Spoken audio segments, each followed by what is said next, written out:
નમસ્કાર મિત્રો, વિડીયોમાં તમારું સ્વાગત છે। જી હા મિત્રો, અત્યારે હાલ મોટા અને મહત્વના સમાચાર સામે આવી રહ્યા છે। તો મિત્રો, સમાચારમાં વાત કરીએ તો મથુરા વૃંદાવનના પ્રસિદ્ધ સંત પ્રેમાનંદ મહારાજ જે ફ્લેટમાં રહેતા હતા તે ફ્લેટમાં આગ લાગી હોવાનું સામે આવ્યું છે। આ આગ શોર્ટ સર્કિટના કારણે લાગી। Shri Krishna Sharanam society flat number 212માં આગ લાગી છે। જો કે ચિંતાની કોઈ વાત નથી, કારણ કે પ્રેમાનંદ મહારાજ હવે આ ફ્લેટમાં રહેતા નથી અને તેઓ કેલીકુંજ સ્થિતિમાં આશ્રમમાં રહે છે।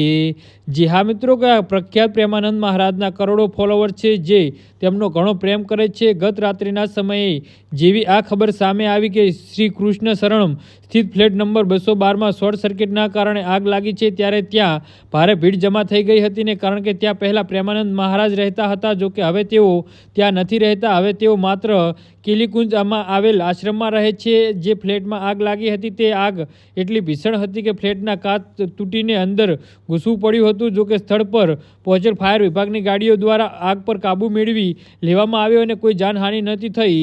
જી હા મિત્રો, તો આના વિશે તમારું શું કહેવું છે તો નીચે મારી કમેન્ટ બોક્સમાં જરૂરથી જણાવજો અને અમારી યુટ્યુબ ચેનલને સબસ્ક્રાઈબ કરવાની ભૂલતા નહીં। ધન્યવાદ।